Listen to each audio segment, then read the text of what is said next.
என்னை சூழும் துன்பங்கள் கணையாக வரும்போது துணையாகி என்னை ஆள்பவா. மனநோயில் நான் மூழ்கி மடிகின்ற பொழுதங்கு குணமாக்க வருவாயப்பா. என்னை உனதாக்கி அருள்வாயப்பா. தமிழாளுன் புகழ் பாடி தேவா நான் தினம் வாழ வருவாயே திருநாயகா. வரம் தருவாயே உருவானவா. தந்தை மகன் தூய ஆவியாரின் பெயராலே ஆமென். நம் ஆண்டவராகிய இயேசு கிறிஸ்துவின் அருளும் கடவுளின் அன்பும் தூய நல்லாவியின் தோழமை உங்கள் அனைவரோடும் இருப்பதாக. ஆன்மாவோடும் இருப்பதாக. இயேசுவில் பிரியமுள்ள அன்பு சகோதர சகோதரிகளே, உங்கள் அனைவரையும் இந்த காணொளி திருப்பலியின் வழியாக சந்திப்பதில் மகிழ்வு கொள்ளுகிறேன். தந்தையாம் இறைவன் இரக்கமும் அன்பும் உடையவர். அவரின் சாயலில் படைக்கப்பட்டிருக்கக்கூடிய மானிடர்களாகிய நாமும் தந்தையாம் இறைவனைப் போல அன்போடும் இரக்கத்தோடும் என்றும் நாம் வாழ இன்றைய நாளிலே அழைக்கப்படுகிறோம். இன்றைய நாளுக்குரிய முதல் வாசகத்திலே நாம் பார்க்கிறோம். அங்கு ஆண்டவர் கூறுகிறார், பெற்ற குழந்தையை தாய் மறந்தாலும் நான் உன்னை மறவேன் என்று சொல்லி நம்மை ஒவ்வொரு நாளும் பாதுகாக்கின்ற இறைவன், நம்மை வழிநடத்துகின்ற இறைவன் என்றும் நம்மோடு இருப்பதாக, நம்மை வழிநடத்துகின்றவராக நமக்கு இன்று வாக்குமூலம் தருகிறார். நற்செய்தியிலும் பார்க்கிறோம், ஆண்டவர் இயேசு கிறிஸ்து தந்தையாம் இறைவனோடு தான் கொண்டிருக்கக்கூடிய உறவில் எந்த அளவிற்கு ஆழமாக செயல்படுகிறார் என்பதனையும் அங்கு நமக்கு தெளிவாகவே காட்டுகிறார். ஆக இன்றைய நாளிலே தந்தையாம் இறைவனை போன்றும் நம் ஆண்டவர் இயேசு கிறிஸ்துவினை போன்றும் அன்புள்ளம் கொண்டவர்களாக ஒருவர் ஒருவர் மீது இரக்கம் கொண்டு வாழ நாம் கடமைப்பட்டிருக்கிறோம். அன்புள்ளம் கொள்ளவும் இரக்கத்தோடு ஒருவர் மீது ஒருவர் நம் அன்பை வெளிப்படுத்தவும் இறைவனின் அருளை இந்த பலியில் வேண்டுவோம், மன்றாடுவோம். அன்பு சகோதர சகோதரிகளே, இத்தூய மறை நிகழ்வுகளை கொண்டாட நாம் தகுதி பெறும் பொருட்டு அதற்கு தடையாக இருக்கக்கூடிய நம் குற்றங்களையும் பாவங்களையும் ஏற்றுக்கொள்வோம்.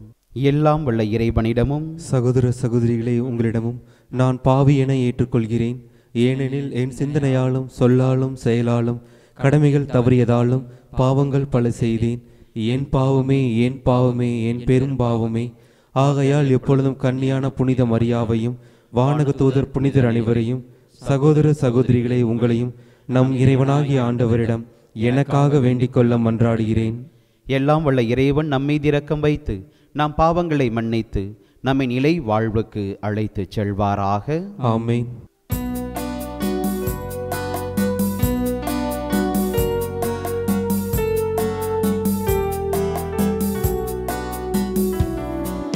தந்தையே இறைவனே இரக்கமாயிரும். மைந்தனே இயேசுவே இரக்கமாயிரும்.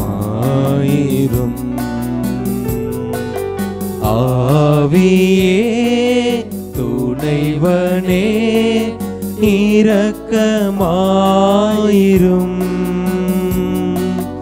உறவில் வாழும் மூவொரு தெய்வமே இரக்கமாயிரும்.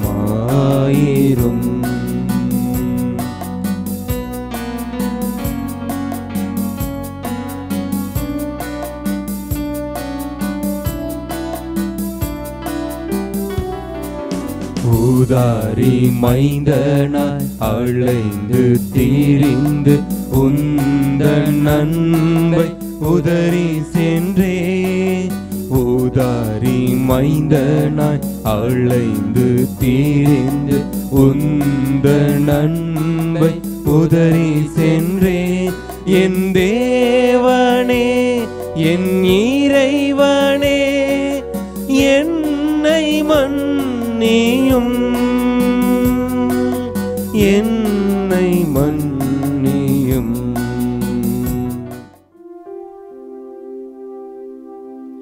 மன்றாடுவோமாக. இறைவா, நேர்மையாளர்களுக்கு நற்செயல்களின் பரிசுகளையும் பாவிகளுக்கு மனம் திரும்புதலின் வழியாக மன்னிப்பையும் அருளுகின்றே. அதனால் உம்மை நோக்கி மன்றாடும் எங்கள் மீது நீர் உமது இரக்கத்தினை நிறைவாக காட்டுவதனால் எங்கள் பாவங்களுக்கான உமது மன்னிப்பினை பெற எங்களது பாவரிக்கை ஆற்றல் பெறுவதாக. உம்மோடு தூய ஆவியின் ஒன்றிப்பில் இறைவனாய் என்றென்றும் வாழ்ந்து ஆட்சி செய்கிற எங்கள் ஆண்டவரும் உம் திருமகனும் ஆகிய கிறிஸ்து வழியாக உம்மை மன்றாடுகின்றோ. ஆமென். முதல் வாசகம். மக்களுக்கு ஒரு உடன்படிக்கையை என்னை ஏற்படுத்தினேன். இறைவாக்கினர் எஸ்யா நூலிலிருந்து வாசகம். அதிகாரம் 49, இறை வார்த்தைகள் 8-15. ஆண்டவர் கூறியது: தகுந்த வேளையில் நான் உமக்கு பதிலளித்தேன், விடுதலை நாளில் உமக்கு துணையாயிருந்தேன். நாட்டை மீண்டும் நிலைநாட்டவும் பாலடைந்து கிடக்கும் உரிமை சொத்துக்களை உடைமையாக்கவும் நான் உம்மை பாதுகாத்து மக்களுக்கு ஒரு உடன்படிக்கையை ஏற்படுத்தினேன்.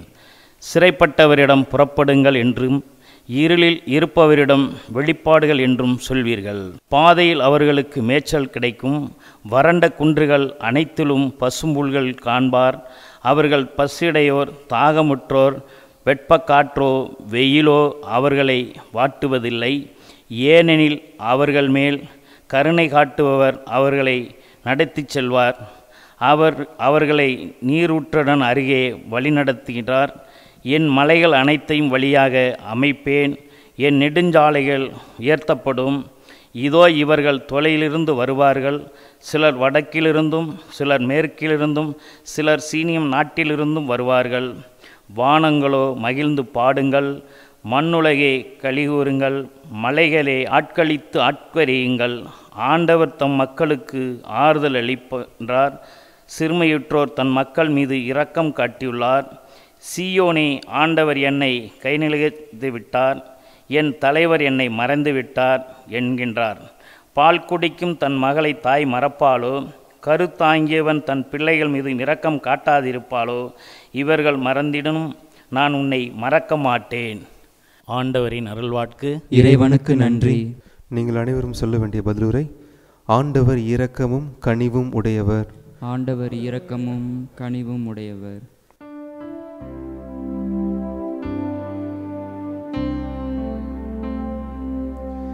ஆண்டவர்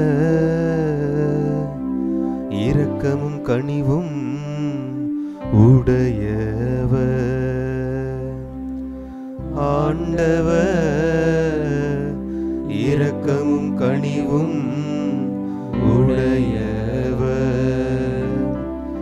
ஆண்டவர் இரக்கமும் கனிவும் உடையவர். எளிதில் சினம் கொள்ளாதவர்.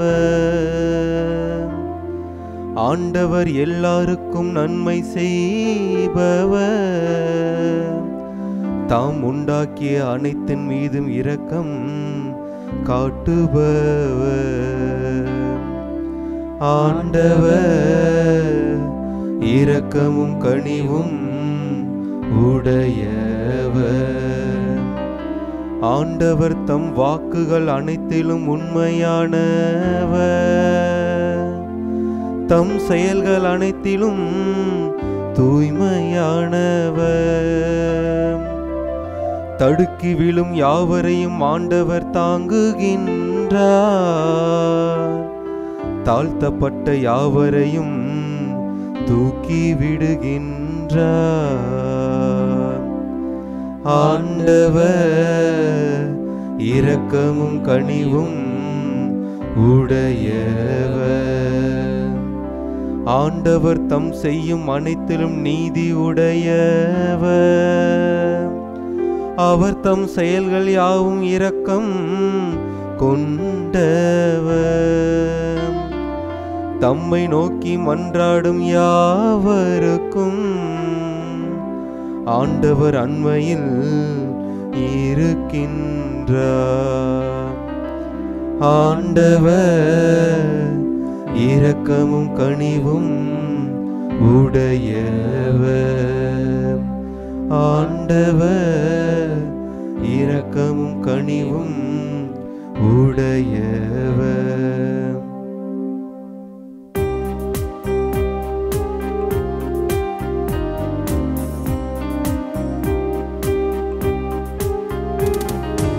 ஆயன் தன் மந்தையை காப்பது போல ஆண்டவர் நம்மை காக்கின்றார். ஆயன் தன் மந்தையை காப்பது போல ஆண்டவர் நம்மை காக்கின்றார். உயிர்த்தெழுதலும் வாழ்வும் நானே. என்னிடம் நம்பிக்கை கொள்ளும் எவரும் என்றுமே சாக மாட்டார் என்கிறார் ஆண்டவர். ஆயன் தன் மந்தையை காப்பது போல ஆண்டவர் நம்மை காக்கின்றார்.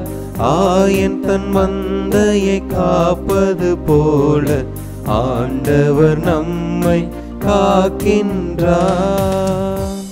ஆண்டவர் உங்களோடு இருப்பாராக. உம் ஆன்மாவோடும் இருப்பாராக.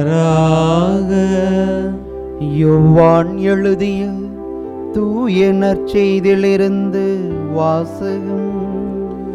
ஆண்டவரே மாட்சி உமக்கே. யோவான் எழுதிய தூய நற்செய்தி அதிகாரம் 5 இறைவார்த்தைகள் 17 தொடங்கி 30 வரை. அக்காலத்தில் இயேசு யூதர்களிடம், என் தந்தை இன்றும் செயலாற்றுகிறார், நானும் செயலாற்றுகிறேன் என்றார். இவ்வாறு அவர் ஓய்வு நாள் சட்டத்தை மீறியதோடு நில்லாமல் கடவுளை தம் சொந்த தந்தை என்று கூறி தம்மையே கடவுளுக்கு இணையாக்கியதால் யூதர்கள் அவரை கொல்ல இன்னும் மிகுந்த முயற்சி செய்தார்கள். இயேசு அவர்களை பார்த்து, மகன் தாமாக எதையும் செய்ய இயலாது, தந்தையிடம் தாம் காணும் செயல்களையே செய்ய இயலும். தந்தை செய்பவற்றையே மகனும் அவ்வாறே செய்கிறார் என நான் உங்களுக்கு சொல்லுகிறேன். தந்தை மகன் மேல் அன்பு கொண்டு தாம் செய்யும் அனைத்தையும் அவருக்கு காட்டுகிறார். இவற்றை விட பெரிய செயல்களையும் அவருக்கு காட்டுவார். நீங்களும் வியப்புறுவீர்கள். தந்தை இறந்தோரை எழுப்பி அவர்களை வாழ வைப்பது போல மகனும் தாம் விரும்பியவர்களை வாழ வைக்கின்றார். தந்தை யாருக்கும் தீர்ப்பு அளிப்பதில்லை. தமக்கு எல்லாரும் மதிப்பு கொடுப்பது போல மகனுக்கும் மதிப்பு கொடுக்க வேண்டுமென தீர்ப்பளிக்கும் அதிகாரம் முழுவதையும் அவர் மகனுக்கு அளித்துள்ளார். மகனை மதியாதவர் அவரை அனுப்பிய தந்தையையும் மதிப்பது இல்லை. என் வார்த்தையை கேட்டு என்னை அனுப்பியவரை நம்புவோர் நிலை வாழ்வை கொண்டுள்ளனர். அவர்கள் தண்டனை தீர்ப்புக்கு உள்ளாக மாட்டார்கள். ஏற்கனவே சாவை கடந்து வாழ்வுக்கு வந்து விட்டார்கள் என உறுதியாக உங்களுக்கு சொல்லுகிறேன். காலம் வருகிறது, ஏன் வந்தே விட்டது. அப்போது இறைமகனின் குரலை இறந்தோர் கேட்பர். அதை கேட்போர் வாழ்வர் என உறுதியாக உங்களுக்கு சொல்லுகிறேன். தந்தை தம் வாழ்வின் ஊற்றாய் இருப்பது போல மகனும் வாழ்வின் ஊற்றாய் இருக்குமாறு செய்துள்ளார். அவர் மானிட மகனாய் இருப்பதனால் தீர்ப்பு வழங்கும் அதிகாரத்தையும் தந்தை அவருக்கு அளித்துள்ளார். இது பற்றி நீங்கள் வியப்புற வேண்டாம். காலம் வருகிறது, அப்போது கல்லறைகளில் உள்ளோர் அனைவரும் அவரது குரலை கேட்டு வெளியே வருவர். நல்லன செய்தோர் வாழ்வு பெற உயிர்த்தெழுவர், தீயன செய்தோர் தண்டனை தீர்ப்பு பெற உயிர்த்தெழுவர். நானாக எதுவும் செய்ய இயலாது, தந்தை சொற்படியே நான் தீர்ப்பிடுகிறேன். நான் அளிக்கும் தீர்ப்பு நீதியானது. ஏனெனில் என் விருப்பத்தை நாடாமல் என்னை அனுப்பியவரின் விருப்பத்தையே நாடுகிறேன் என்று கூறினார். ஆண்டவரின் அருள்வாக்கு. கிறிஸ்துவே உமக்கு புகழ். தாயும் தந்தையுமான இறைவன், இயேசுவில் பிரியமுள்ள அன்பு சகோதர சகோதரிகளே, நம் இறைவன் தாயுள்ளம் கொண்டவராக இருக்கிறார். அவரது அன்பிற்கு ஈடு இணை ஏதும் இல்லை. இந்த உலகில் அவர் நம்மை படைத்தது முதல் இந்நாள் வரை பாதுகாத்து வருகிறார் என்றால் அதற்கு அந்த இறைவனுடைய அன்பும் இரக்கமும் தான் அங்கு அடிப்படையாக செயலாற்றுகிறது. ஆம் அன்புக்குரியவர்களே, தவக்காலத்தினுடைய 4ஆம் வாரத்திலே இந்த புதன்கிழமையிலே நாம் அனைவரும் ஒன்றாக குழுமி செபித்து கொண்டிருக்கிறோம். இந்த வாரத்தில், இந்த நாளில் தந்தையாம் இறைவனுடைய அன்பினை பற்றியும் அவரின் பேர் இரக்கத்தை பற்றியும் சிந்தித்து பார்க்க இன்றைய நாளுக்குரிய இறைவார்த்தைகள் நமக்கு அழைப்பு தருகின்றன. தந்தையாம் இறைவனுடைய அன்பையும் இரக்கத்தையும் பற்றி பேசுகிற பொழுது யூத ராபிகளிடத்திலே இப்படியாக ஒரு கதையானது இன்றளவும் சொல்லப்பட்டு கொண்டிருக்கிறது. எகிப்திலே அடிமையாக்கப்பட்டிருந்த இஸ்ரேல் மக்கள் மோசையின் வழியாக விடுதலை அடைந்து செங்கடல் நோக்கி சென்று கொண்டிருந்த வேளையிலே அவர்களை பார்வோனின் படையானது பின்தொடர்ந்து வருகிறது. செங்கடலை முழுவதுமாக கடந்து நிலப்பரப்பை அடைந்தவுடனே அங்கு பார்வோனின் படைகள் நடுக்கடலிலே வந்து கொண்டிருக்கின்றன. அப்பொழுது பிளவுபட்டு இருந்த அந்த கடல் ஒன்றாக மூடிக்கொள்ளுகிறது. இந்த நிகழ்வினை விண்ணுலகத்திலிருந்து தந்தையாம் இறைவன் பார்த்து கொண்டிருக்கிறார். அந்த இறைவனோடு இணைந்து வான தூதர்களும் இந்த நிகழ்வினை பார்த்து கொண்டிருந்தார்கள். அந்த கடலிலே பார்வோனின் படைகள் நொறுக்குற்று அழிந்து கொண்டிருந்த அந்த வேளையிலே வான தூதர்கள் விண்ணுலகில் இருந்து கரங்களை தட்டி தங்கள் மகிழ்வினை ஆரவாரத்தோடு வெளிக்கொணர்ந்து கொண்டிருந்தார்களாம்.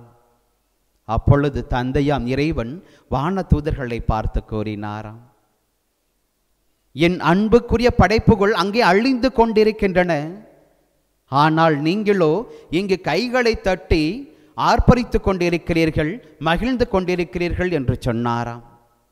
அன்புக்குரியவர்களே, இது ஒரு கதையாக புனைக்கப்பட்டிருந்தாலும் தந்தையாம் இறைவன் அவரது அன்பு, அவரது பேரிரக்கம் பற்றி பேசுகிற பொழுது அவர் எந்த அளவிற்கு இந்த மண்ணுலகிலே படைக்கப்பட்டிருக்கக்கூடிய ஒவ்வொரு மானிடர் மீதும் அன்பு கொண்டிருக்கிறார் என்பதற்கு இந்த சிறு கதை என்பது மிகச்சிறந்த ஒரு உதாரணம் என்பதனை நாம் அனைவருமே தெரிந்து கொள்ள முடிகிறது.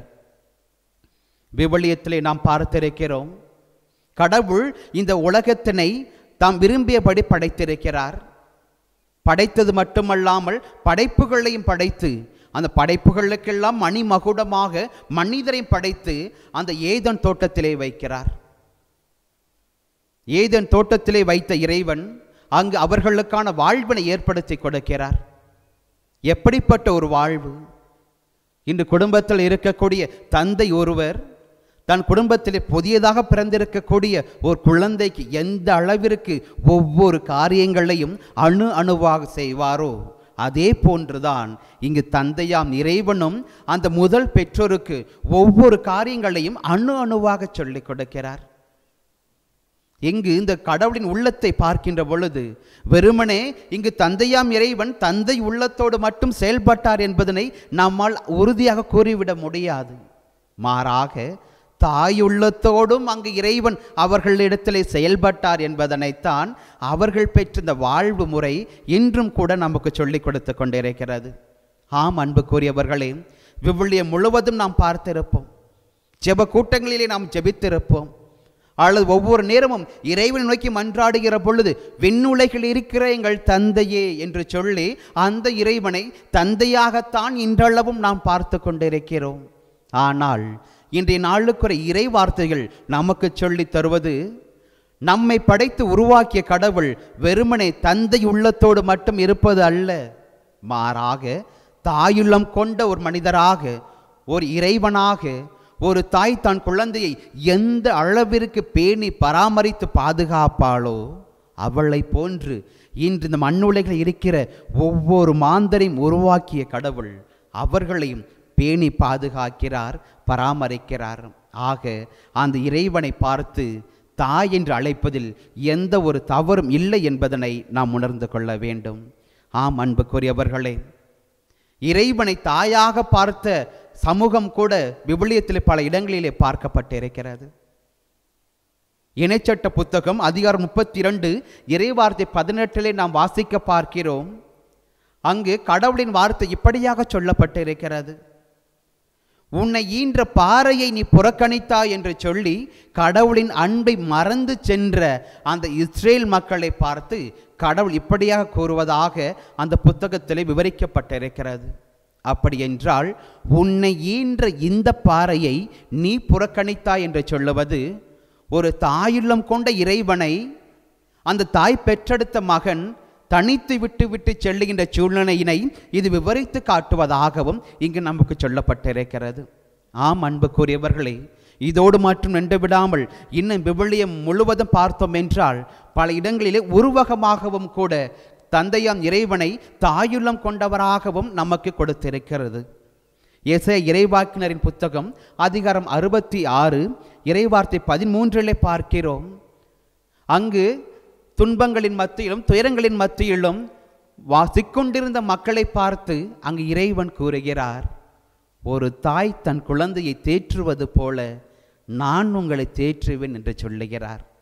ஆம் அன்புக்குரியவர்களே, ஒரு தாயானவள் தான் பெற்றெடுத்த குழந்தை கையில் ஏந்தி அவளை தன் மார்போடு அணைத்து கொண்டு அந்த குழந்தைக்கு பாலூட்டி சீராட்டி எந்த அளவிற்கு வளர்த்து வருவாளோ, எந்த அளவிற்கு தனது அனைத்து கவனத்தையும் அந்த குழந்தையின் மீது திணிப்பாளோ, அதே போன்றுதான் தான் பெற்றெடுத்த அந்த குழந்தையின் மீது மகிழ்வு கொள்ளுகின்ற தாய் போன்று இன்று தந்தையாம் இறைவனும் தான் படைத்திருக்கக்கூடிய இந்த படைப்புகளின் மீது மிகுந்த கவனத்தை செலுத்துகிறார்.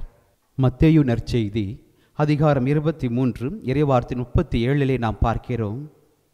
கோழி தன் குஞ்சுகளை தன் இறக்கைக்குள் ஒன்றாக கூட்டி சேர்ப்பது போல நான் உன்னிடத்தில் வர நினைத்தேன் என்று சொல்லி ஆண்டவராய் இயேசு கிறிஸ்து அங்கு தனது தாயுள்ளத்தை வெளிப்படுத்துகிறார். கிறிஸ்துவில் பிரியமுள்ளவர்களே, விவிலியம் முழுவதுமே நாம் பார்த்திருக்கிறோம். இறைவன் பல்வேறு காலகட்டங்களில் பல்வேறு சூழ்நிலைகளில் வாழ்ந்து வந்த மக்களுக்கு அவரின் தேவைகளின் அடிப்படையில் தனது திருவுள்ளத்தை வெளிப்படுத்தி இருந்தார் என்பதனை நாம் பார்க்கிறோம். அதே போன்று இன்று வாசிக்க கேட்ட முதல் வாசகத்திலும் நாம் பார்க்கிறோம். எசேயாவினுடைய வார்த்தைகள் நம் கடவுள் எந்த அளவிற்கு இந்த மானுடத்தின் மீது தனது அன்பை நிறைவாக பொழிந்து கொண்டிருக்கிறார் என்பதற்கு இன்றைய முதல் வாசகம் மிகச்சிறந்த ஒரு சான்றாகவே அமைந்திருக்கிறது. அங்கு நம் ஆண்டவர் கூறுகிறார், தகுந்த வேளையில் நான் உனக்கு பதிலளிப்பேன், விடுதலை நாளில் நான் உனக்கு துணையாயிருப்பேன். அவர்கள் செல்லுகின்ற பாதையில் அவர்களுக்கு மேய்ச்சல் கிடைக்கும், வறண்ட குன்றுகள் அனைத்தையும் பசும் புல்வெளிகளாக அவர்கள் காண்பார்கள் என்று சொல்லி தான் தெரிந்து கொண்ட மக்களுக்கு அவர்களுக்கான வாழ்வு முறையினை வாழ்க்கை முறையினை நம் ஆண்டவர் அங்கு மாற்றிக் கொடுக்கிறார். ஆம் கிறிஸ்துவில் பிரியமுள்ளவர்களே, தந்தையாம் இறைவன் தாயுள்ளம் கொண்டவராக இருப்பதற்கு இன்னும் இதே போன்ற நிறைய விவிலிய வார்த்தைகள் நமக்கு கொடுக்கப்பட்டிருந்தாலும் இன்றைய நாளில் அந்த இறைவன் நம்மிடத்திலிருந்து எதிர்பார்ப்பதெல்லாமே அவரை போன்று இரக்கத்தின் பிள்ளைகளாக நாம் வாழ வேண்டும் என்பதுதான். அதைத்தான் இன்றைய நற்செய்தியிலும் கூட நம் ஆண்டவர் இயேசு நமக்கு தெளிவுபடுத்த இருக்கிறார். தான் இறைமகன் என்பதை ஆண்டவர் இயேசு அறிந்திருந்த அந்த நேரத்திலும் அங்கு பரிசேயர்கள் இயேசுவை ஓய்வு நாள் குறித்து கேள்வி கேட்ட அந்த நேரத்திலும் ஆண்டவர் இயேசு தனக்கும் தாயும் தந்தையுமான இறைவனுக்கும் இடையே இருந்த உறவினை அங்கு அந்த பரிசேயர்களுக்கு எடுத்து காட்டுகிறார். அங்கு 4 நிலைகளில் அவர் தன்னை வெளிப்படுத்துகிறார். முதன்மையாக பார்க்கிறோம், தந்தையாம் இறைவன் எப்படியாக செயலாற்றுகிறாரோ அவர் இன்றும் செயலாற்றுகிறார், அவரை போன்று நானும் செயலாற்றுகிறேன் என்று ஆண்டவராய் இயேசு கிறிஸ்து அங்கு கூறுகிறார்.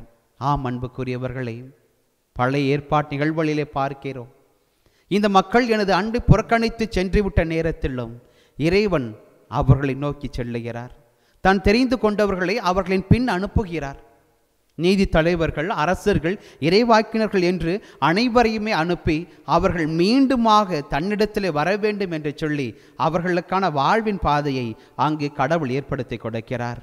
அதே வாழ்வின் பாதையை, அதே தேடலை ஆண்டவராக இயேசு கிறிஸ்துவும் இன்றும் அன்றும் செயலாற்றினார் என்பதனைத்தான் நற்செய்தி நூல்களிலே நாம் பார்க்கிறோம்.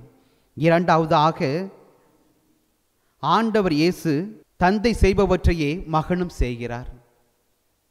தந்தை எந்த அளவிற்கு மக்களின் மீது ஆழ்ந்த இரக்கத்தை வெளிப்படுத்தினாரோ, அன்பை வெளிப்படுத்தினாரோ, அதே போன்றுதான் ஆண்டவர் இயேசு கிறிஸ்து சென்ற இடமெல்லாம் நற்செய்தியை போதித்தவராக, மக்களுக்கான வாழ்விற்கான பாதையை காட்டியவராக, நோய் பிணிகளை போக்கியவராக, தீமையை விரட்டியவராக அவர்களுக்கு வாழ்வினை எடுத்து கொடுத்திருக்கிறார்.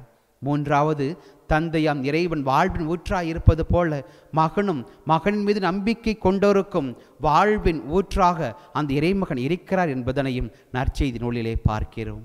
இறுதியாக, எவனொருவன் அந்த இறைமகன் மீது முழுமையான நம்பிக்கை கொள்ளுகிறாரோ அவருக்கான வாழ்வின் பொழுது அங்கு நீதியாக கொடுக்கப்படுகிறது என்பதனையும் நற்செய்தியின் இறுதி பகுதி நமக்கு எடுத்து காட்டுகிறது. ஆம் அன்புக்குரியவர்களே, இன்றைய நாளிலே முதல் வாசகத்திலும் நற்செய்தி வாசகத்தில் நாம் வாசிக்க பார்த்ததை போன்று தந்தையாம் இறைவன் அன்புள்ளம் கொண்டு செயல்பட்டிருந்தார்.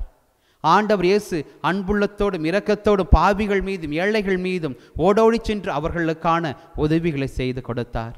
என்று தந்தையாம் இறைவனுடைய பிள்ளைகளாக, ஆண்டவர் இயேசுவை பின்பற்றுகிறவர்களாக நமது செயல்பாடுகள் எந்த அளவில் இருக்க வேண்டும் என்பதனை இன்றைய நாளுக்கு இறைவார்த்தையானது சிந்தித்து பார்க்க அழைப்பு தருகிறது. அன்று தனக்கு எதிராக பாவம் செய்தோரையும் தன்னை புறக்கணித்து சென்றவர்களையும் மீண்டும் மீண்டுமாக தேட வைத்த அந்த கடவுளினுடைய உள்ளம், யாரெல்லாம் இவன் ஒழிய வேண்டும் என்று சொல்லி இயேசுக்கு எதிராக கூச்சலிட்டார்களோ அவர்களுக்காக இவர்கள் செய்வது என்னதென்று தெரியாமல் செய்கிறார்கள் தந்தையே, இவர்களை மன்னியும் என்று சொல்லி அவர்களுக்காக மன்றாடிய உள்ளம் இன்று நமதாக்கப்படவும் நாம் அழைக்கப்பட்டிருக்கிறோம். ஆம் அன்புக்குரியவர்களே, அன்று பாவத்தில் விழுந்து கிடந்தோரை மீண்டுமாக தன்னிடம் அழைத்து கொள்ள இறைவன் விருப்பம் கொண்டார். இன்று அந்த இறைவன் விருப்பம் நமதாக்கப்பட நாம் கடமைப்பட்டிருக்கிறோம். சிந்தித்து பார்ப்போம். தவக்காலம், மாற்றத்தின் காலம், மனதை மாற்றுகின்ற காலம், இறைவனின் அருளை நமக்கு முழுமையாக பெற்றுக்கொள்ளுகின்ற காலம், அந்த இறைவனையே நாம் முழுமையாக நமக்குள்ளே பெற்றுக்கொள்ளுகின்ற காலம்தான் இந்த தவக்காலம். அப்படி என்றால் இறைவன் நம்மை அவரின் சாயலாக படைத்திருக்கின்றார் எனில் அவரை போன்று இரக்கத்துடனும் அன்புடனும் நாமும் வாழ வேண்டும் என்பதுதான் அந்த தந்தையாக இறைவனுடைய ஒற்றை திருவுளமாக இருக்கிறது. இன்றைய நாளிலே அந்த இறைவனிடத்தில் ஜெபிப்போம். அன்று அந்த இறைவன் மக்களின் மீது தனது ஆழ்ந்த இறை நம்பிக்கையை வெளிப்படுத்தியது போன்று, மக்களின் மீது தனது அன்பின் நிறைவாக பொழிந்து அவர்களை அணைத்து கொண்டதை போன்று, இன்று நாமும் நமக்கான வாழ்விலை இறைவன் ஏற்படுத்தி கொடுத்திருக்கக்கூடிய இந்த சொந்தங்களிலே நமது வாழ்வை எப்படியாக கட்டமைத்திருக்கிறோம் சிந்தித்து பார்ப்போம். குடும்பம், நண்பர்கள், என் உறவுகள் என்று சொல்லி நமக்கான உறவினை ஒரு வட்டத்திற்குள் அடக்கிவிடலாகாது. மாறாக தாயும் தந்தையுமான இறைவனை போன்று அந்த அன்பும் பேரிரக்கம் என்பது இந்த மண்ணுலகில் வாழ்கின்ற அத்துணை மாந்தருக்கு உரியது. அத்துணை மாந்தர்களும் என் சகோதரர்கள், என் சகோதரிகள் என்கின்ற அந்த மனப்பான்மை நமதாக்கப்பட்டால் இந்த தவக்காலம் பொற்காலமாக மாறும். இந்த தவக்காலம் பொற்காலத்தின் அடிப்படையிலே இன்று நாம் ஏற்படுத்தி கொள்கிற ஒவ்வொரு செயல்களும் கூட அந்த இறைவனை நாம் முழுமையாக பற்றி கொள்ள வழிவகுக்கும். அந்த இறைவன் இன்று மட்டுமல்ல என்றும் இரக்கத்தோடு செயல்படுகிறார். ஆக அவரின் அன்புக்குரிய பிள்ளைகளாக நம் ஆண்டவர் இயேசு கிறிஸ்து காட்டி சென்ற பாதையில் நாம் தொடர்ந்து வழி நடப்போம். அந்த பாதையில் நாம் நடந்து செல்வோம். நாம் மட்டுமல்லாது நம்மோடு இருக்கக்கூடிய சக நண்பரையும் சக அயலாரையும் அந்த பாதையில் கூட்டிச் செல்வோம். அந்த பாதை இரக்கத்தின் பாதை, அந்த பாதை அன்பின் பாதை, அந்த பாதை இறைவனிலே நிறைவு பெறுகிறது. ஏனென்றால் இறைவனை நம் வாழ்வின் ஊற்றும் அச்சாணியுமாக இருக்கிறார். அந்த இறைவன் அன்பும் அருளும் இன்றும் என்றும் தொடர்ந்து நமக்கு கிடைக்க இந்த திருப்பலியிலே அவரிடத்திலே மனமுவந்து வேண்டுவோம். இறையர்கள் மன்றாடுவோம். ஆமேன்.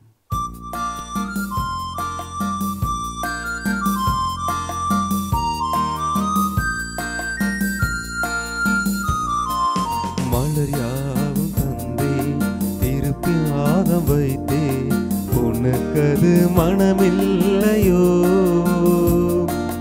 கனியாவும் தந்தே திருப்பீடம் வைத்தே உனக்கது சுவையில்லையோ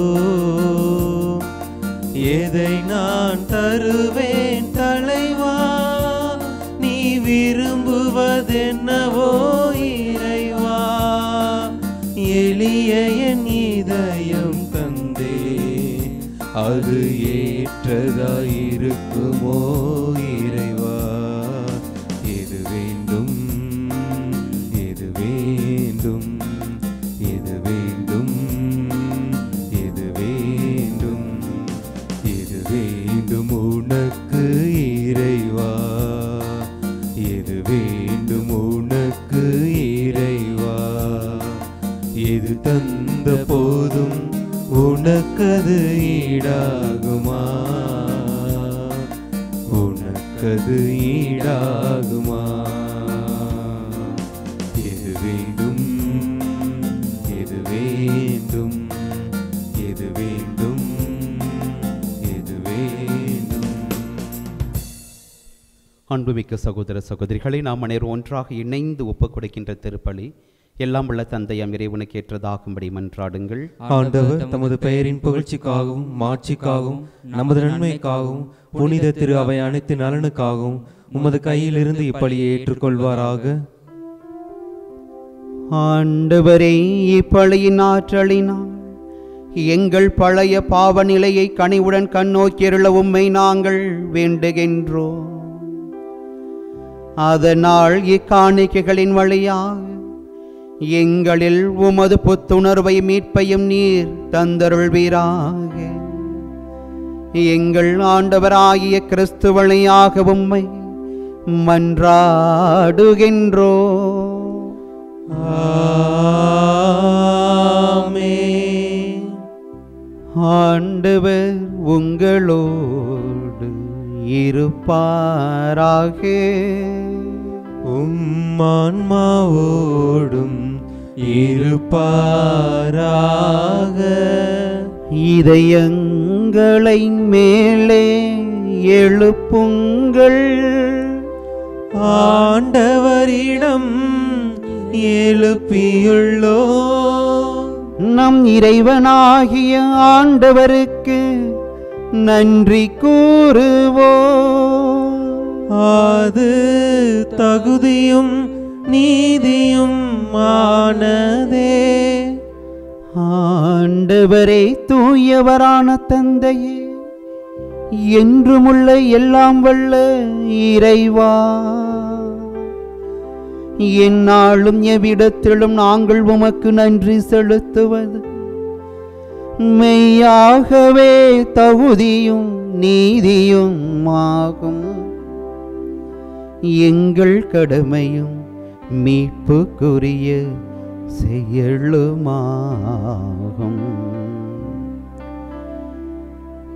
ஏனெனில் உம்முடைய பிள்ளைகளின் உள்ளங்களை தூய்மைப்படுத்தி இப்பயனுள்ள சிறப்பான காலத்தினை நீரே ஏற்படுத்தினீர்.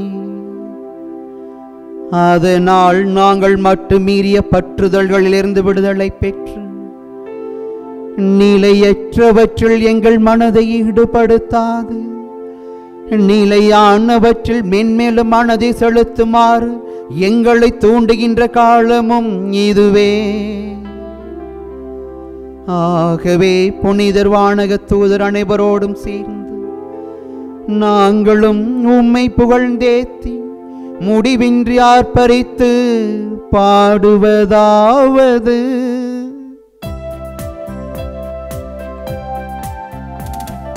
தூயவர் தூயவர் தூயவர் வான் படைகளின் கடவுளமாண்டவர்.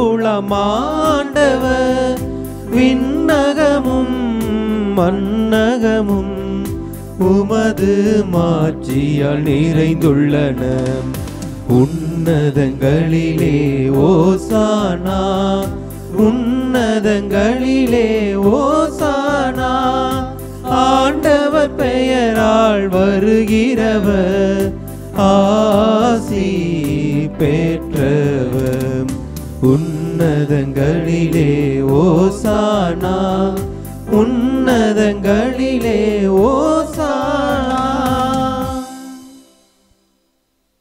ஆண்டவரே, நீர் மெய்யாகவே தூயவர், தூய்மை அனைத்திற்கும் ஊற்று. ஆகவே உம்முடைய ஆவியை பொழிந்து இக்காணிக்கைகளை தூய்மைப்படுத்த உம்மை வேண்டுகிறோம். இவ்வாறு எங்கள் ஆண்டவர் இயேசு கிறிஸ்துவின் உடலும் இரத்தமுமாக இவை எங்களுக்கு மாறுவனவாக.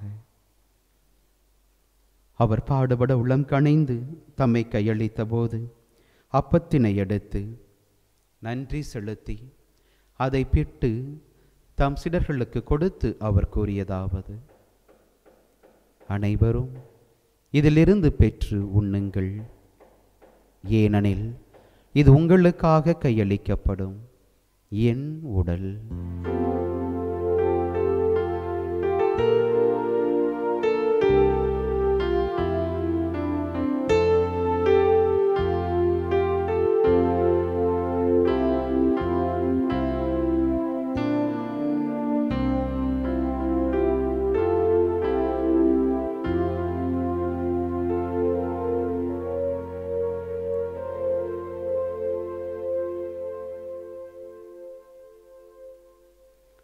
அவ்வண்ணமே இரவு விருந்தை அருந்திய பின் கிண்ணத்தையும் எடுத்து மீண்டும் உமக்கு நன்றி கூறி தம் சீடர்களுக்கு கொடுத்து அவர் கூறியதாவது: அனைவரும் இதிலிருந்து பெற்று பருகுங்கள், ஏனெனில் இது புதிய நிலையான உடன்படிக்கைக்குரிய என் இரத்தத்தின் கிண்ணம்.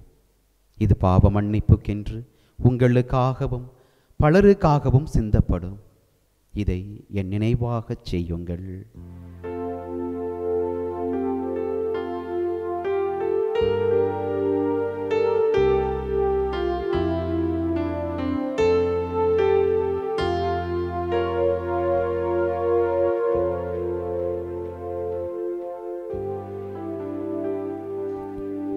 நம்பிக்கையின் மறை பொருள். கிறிஸ்து மரித்தார், கிறிஸ்து உயிர்த்தார், கிறிஸ்து மீண்டும் வருவார். கிறிஸ்து மரித்தார், கிறிஸ்து உயிர்த்தார், கிறிஸ்து மீண்டும் வருவார். ஆண்டவரே, நாங்கள் கிறிஸ்துவின் இறப்பினையும் உயிர்ப்பினையும் நினைவு கூர்ந்து வாழ்வதரும் அப்பத்தை மீட்பளிக்கும் கிண்ணத்தையும் ஒப்புக் கொடுக்கின்றோம். உம் திருமுன் நின்று உமக்கு ஊழியம் புரிய தகுந்தவர்கள் என எங்களை ஏற்றுக்கொண்டீர். எனவே உமக்கு நன்றி செலுத்துகின்றோம். கிறிஸ்துவின் உடலிலும் இரத்தத்திலும் பங்கு கொள்ளும் எங்களை தூய ஆவியார் ஒன்று சேர்க்க வேண்டும் என உம்மை தாழ்மையுடன் மன்றாடுகிறோம். ஆண்டவரே, உலகெங்கும் பரவி இருக்கும்போது திரு அவையை நினைவு கூர்ந்தருளும். எங்கள் திருத்தந்தை பிரான்சிஸ், ஏனைய ஆயர்கள், எல்லா திருநிலையினர் ஆகிய அனைவரோடும் மது திரு அவை அன்பில் நிறைவு பெறச் செய்தருளும். உயிர் தெழுவோம் என்கின்ற எதிர்நோக்கோடு உம்மில் துயில் கொண்டிருக்கக்கூடிய எங்கள் அன்புக்குரிய சகோதரர் சகோதரிகளையும் எங்கள் குடும்பங்களில் மரித்த முன்னோர்கள் அனைவரையும் நீர் இரக்கத்துடன் நினைவு கூர்ந்து உம் திருமுக ஒளியினுள் ஏற்றருளும். எங்கள் அனைவர் மீதும் இரக்கமாயிரும். கடவுளின் கன்னி தாயான புனித அன்னை மரியா, அவருடைய அன்பு கணவரான புனித யோசேப்பு, புனித திருத்தூதர்கள், இவ்வுலகிலே முகந்தவராய் வாழ்ந்து மரித்திருக்கக்கூடிய புனிதர்கள் அனைவருடனும் நாங்கள் நிலை வாழ்வில் பங்கு கொள்ளும் தகுதி பெற்று உம் திருமகன் இயேசு கிறிஸ்து வழியாக உம்மை புகழ்ந்தேத்தும் வரமருள உம்மை மன்றாடுகிறோம்.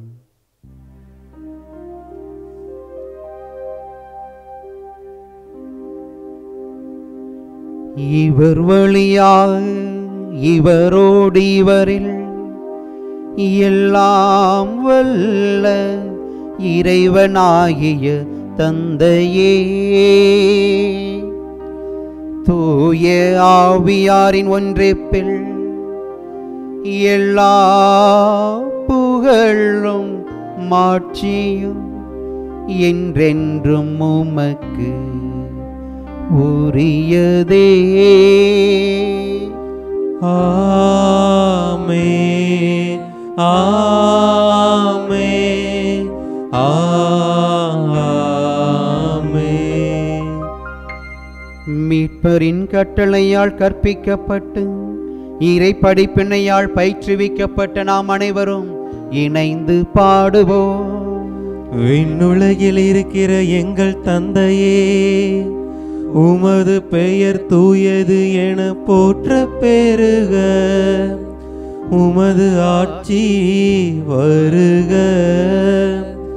உமது திருவுளம் விண்ணுலகில் நிறைவேறுவது போல மண்ணுலகிலும் நிறைவேறுக. எங்கள் அன்றாட உணவை இன்று எங்களுக்கு தாரும்.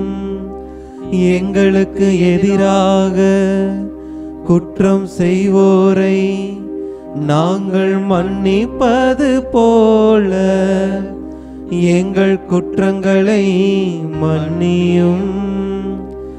எங்களை சோதனைக்கு உட்படுத்தாதேயும், தீமையிலிருந்து எங்களை விடுவித்தருளும். ஆண்டவரே, தீமை அனைத்திலும் இருந்து எங்களை விடுவித்து எங்கள் வாழ்நாளில் அமைதியை கனிவுடன் அருள உம்மை மன்றாடுகின்றோ. உமது இரக்கத்தின் உதவியால் நாங்கள் பாவத்தில் இருந்து எப்போதும் விடுதலை பெற்று யாதொரு கலக்கமுமின்றி நலமாயிருப்போமாக. நாங்கள் எதிர்நோக்கி இருக்கும் பேரின்பத்திற்காகவும் எம் மீட்பராகிய இயேசு கிறிஸ்துவின் வருகைக்காகவும் காத்திருக்கின்றோ.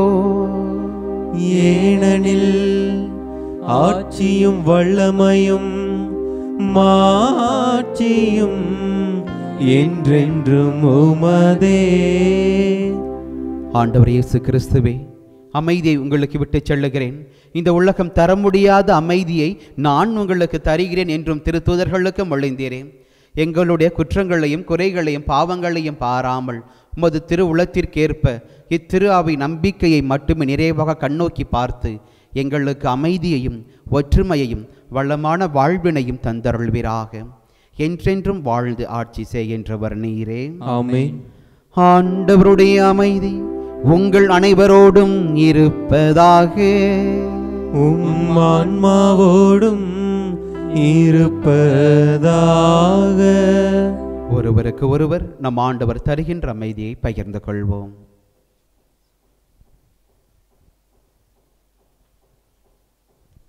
உலகின் பாவங்களை போக்கும் இறைவனின் செம்மறியே, எங்கள் மேல் இரக்கமாயிரும். உலகின் பாவங்களை போக்கும் இறைவனின் செம்மறியே, எங்கள் மேல் இரக்கமாயிரும். உலகின் பாவங்களை போக்கும் இறைவனின் செம்மறியே, எங்களுக்கு அமைதியை அளித்தருளும். இதோ இறைவனின் செம்மறி, இவரே உலகின் பாவங்களை போக்குகின்ற நம் ஆண்டவராகிய இயேசு கிறிஸ்து. தந்தையாம் இறைவனை போன்று தாயுள்ளம் கொண்டவர்களாக எப்பொழுதும் இரக்கத்தையும் அன்பையும் நிறைவாக பொழிகின்ற அவரின் அன்புக்குரிய பிள்ளைகளாக இன்றும் நாம் வாழ அழைப்பு தருகிற தேவன் இவரே. இந்த தேவனுடைய திருவிருந்துக்கு அழைப்பு பெற்ற நாம் அனைவரும் பேறு பெற்றோர்.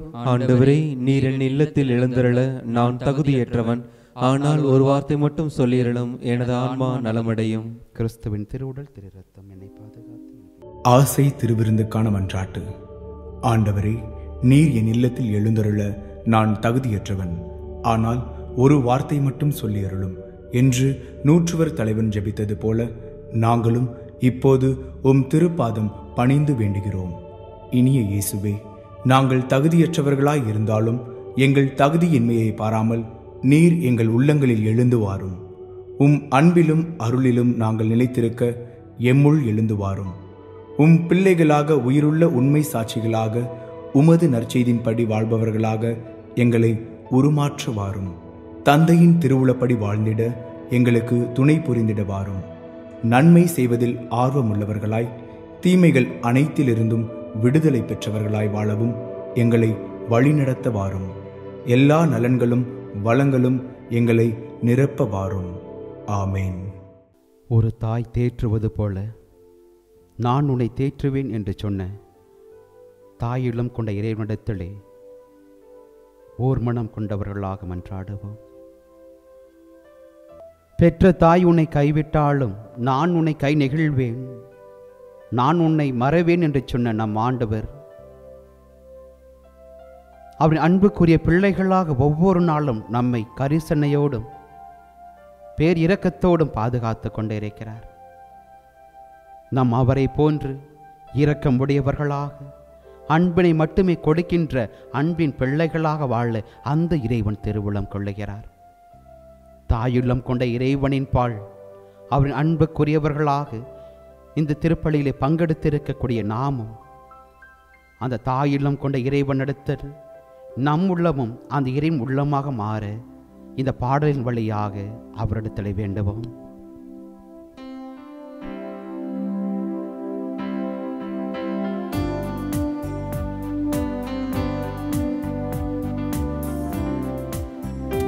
ஒரு தாய் தேற்றுவது போ என் நேசர் தேற்றுவார். ஒரு தாய் தேற்றுவது போ என் நேசர் தேற்றுவார்.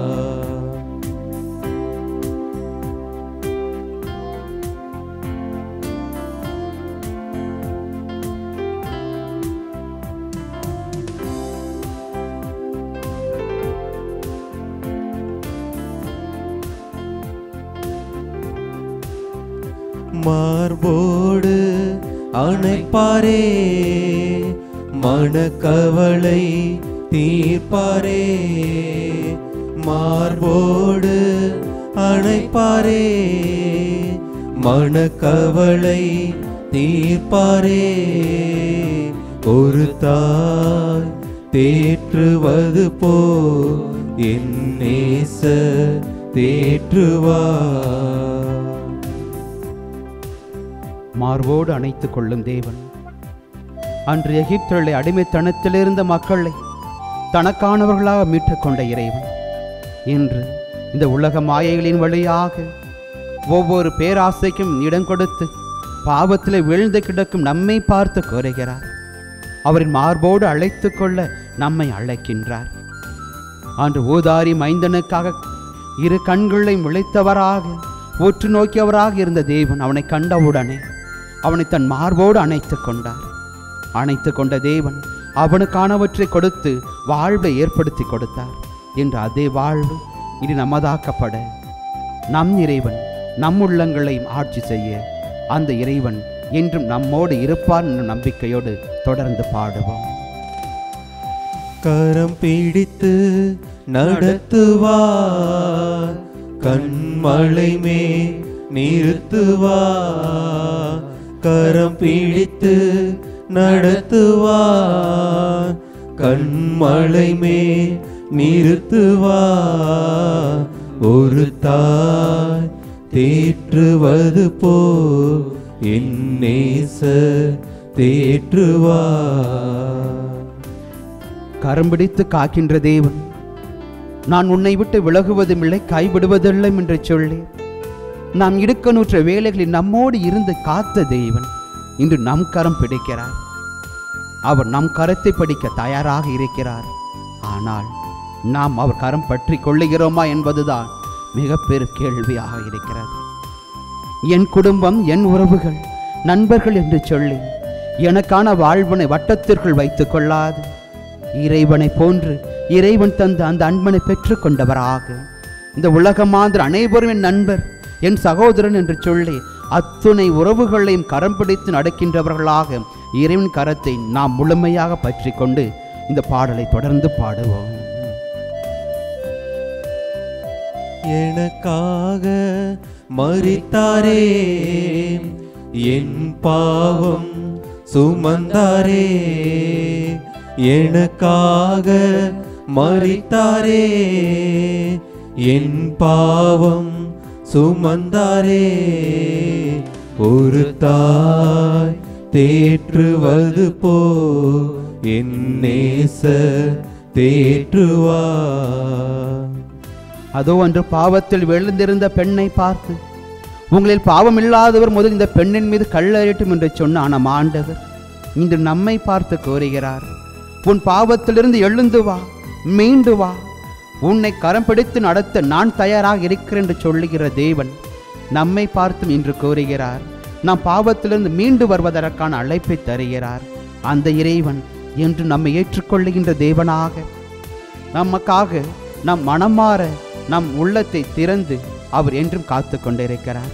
அந்த தேவனிடத்தில் நம்மை ஒப்புக் கொடுப்போம். நம் பாவம் நிறைந்த வாழ்விலிருந்து என் குற்றங்கள் நிறைந்த அத்துணை விதமான தருணங்களிலிருந்து மாற்றம் பெற்ற மனிதராக நாம் நம்மையே மாற்ற ஒரு கொடுப்போம். இறைவனிடத்தில் தொடர்ந்து பாடலின் வழியாக மன்றாடுவோம்.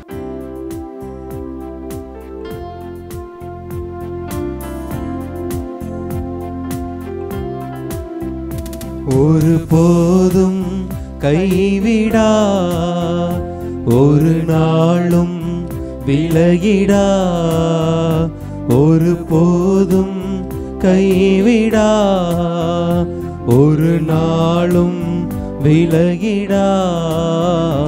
ஒரு தாய் தேற்றுவது போல் என் நேசர் தேற்றுவார்.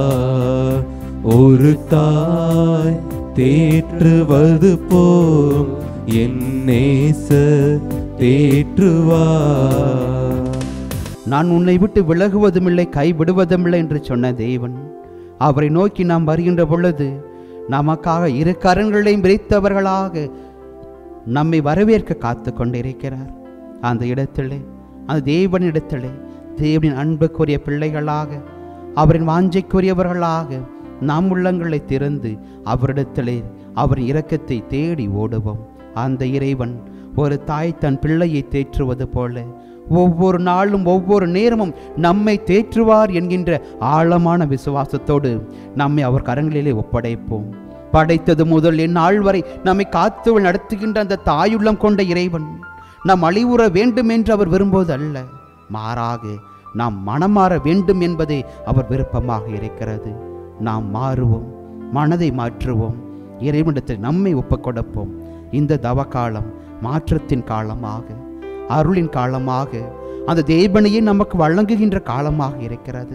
இந்த காலத்திலே அந்த தேவனை முழுமையாக பற்றி கொள்ள கரம் பிடித்து நடக்கின்ற பிள்ளைகளாக, எப்பொழுதும் தாயிலம் கொண்ட இறைவனை நாடுகின்ற பிள்ளைகளாக நம் வாழ்வு அமைய தொடர்ந்து இறைவனிடத்தில் மன்றாடுவோம்.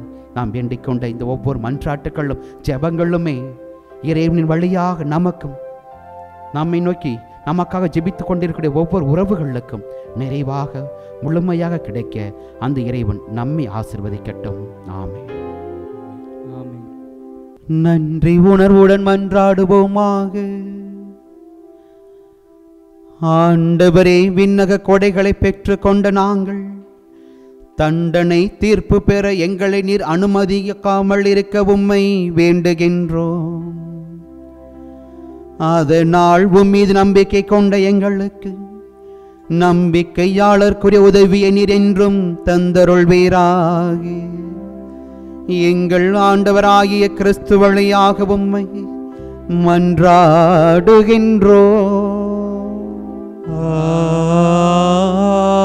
ஆமென். ஆண்டவர் உங்களோடு இருப்பாராக. உம் ஆன்மாவோடும் இருப்பாராக. எல்லாம் வல்ல இறைவன் தந்தை, மகன், தூய ஆவி உங்கள் அனைவரையும் ஆசீர்வதிப்பாராக. ஆமென். சென்று வாருங்கள், கடவுள் நம்மோடு. இறைவனுக்கு நன்றி.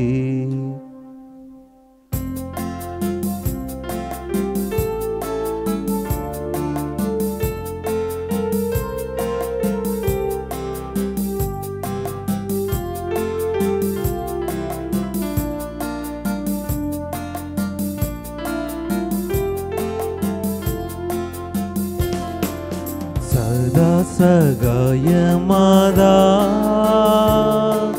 சத்திய தெய்வத்தாயே,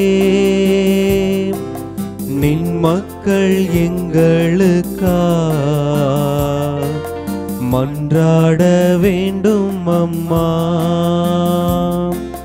நின் மக்கள் எங்களுக்கா மன்றாட வேண்டும் அம்மா. துன்பத்தில் வாடும் மக்கள் ஆயிரம் ஆயிரமாம். துன்பத்தில் வாடும் மக்கள் ஆயிரம் ஆயிரமா கண்ணீர் கனவாய் நின்று உம்மையாம் கெஞ்சுகின்றோம். கண்ணீர் கனவாய் நின்று உம்மையாம் கெஞ்சுகின்றோம். சதா சகாயமாதா சத்திய தெய்வத்தாயே, நின் மக்கள் எங்களுக்கா மன்றாட வேண்டும் அம்மா. நின் மக்கள் எங்களுக்கா மன்றாட வேண்டும் அம்மா. தந்தை மகன் தூய ஆவியின் பெயராலே ஆமென்.